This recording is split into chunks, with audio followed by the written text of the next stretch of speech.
Hi, I'm Tim. This is the second in a series of lessons to help you learn how to play the piano. In the last lesson, we talked about the white and black keys on the piano keyboard and how to play a few simple chords. In this lesson, you'll learn how to read some music and how it relates to the notes that we already know on the piano keyboard. And then at the end of the lesson, we'll play a famous classical piece.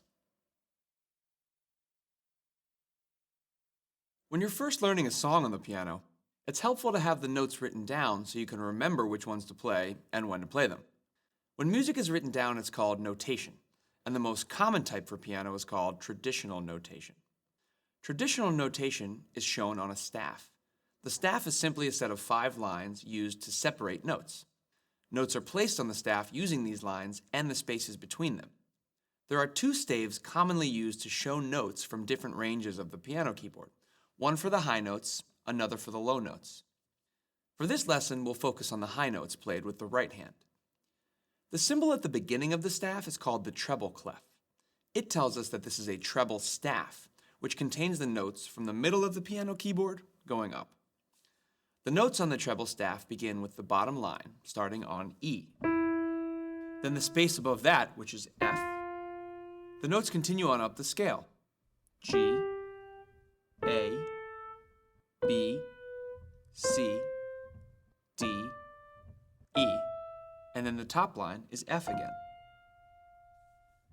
An easy way to remember these notes is to think of the spaces from bottom to top spelling F, A, C, E, or face.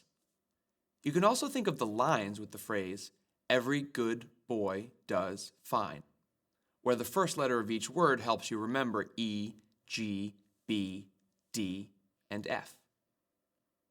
Learning to read music can take a bit of time, but just like any new language, the more time you spend practicing, the easier it becomes. The lines and spaces on the staff describe the white notes on the piano keyboard. It's always easy to find a note on the staff by counting up or down from a line or space that you know. Now let's see how the notes on the staff line up with the notes on the keyboard. Place your thumb on G, which is the first white key within the series of 3 black keys. Then put your other 4 fingers on the next 4 white keys. These 5 notes look like this, starting with G and then alternating spaces and lines going up. G, A, B, C, D. If you can remember the piano keys for the 5 lines and 4 spaces on the treble staff, you've already come a long way in learning how to read music.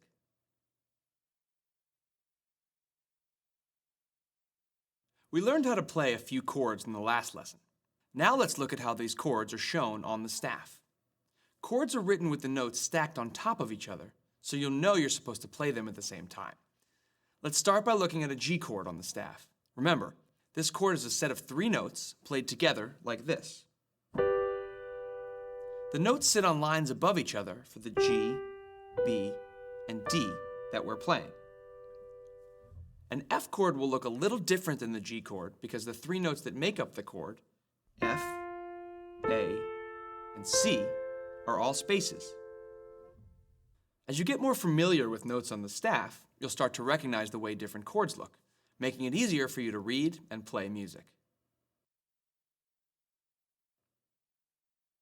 Now let's use what we've learned about the notes on the treble staff to play a famous Beethoven piece called Ode to Joy. You can play the entire piece without ever lifting your hand, just by using the 5 notes under your fingers, with your thumb on G up to your 5th finger on D. Follow along with the notation as I play the song.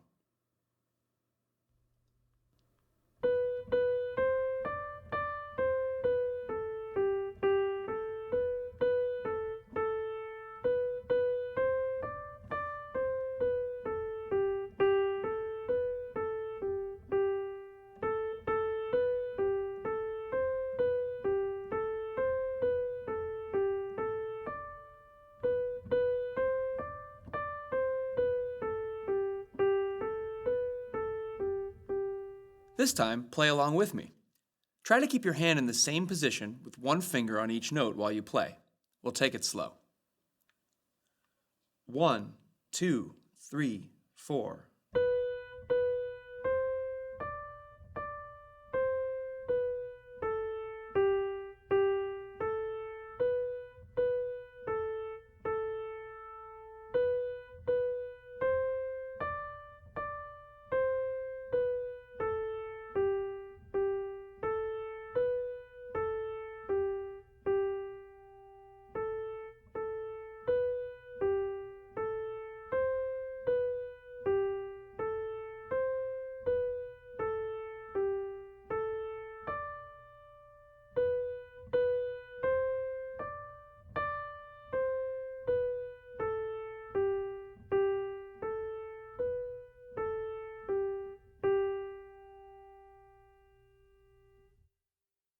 If you need to, you can use the speed slider to slow the music down so you can play in time and hit all the right notes.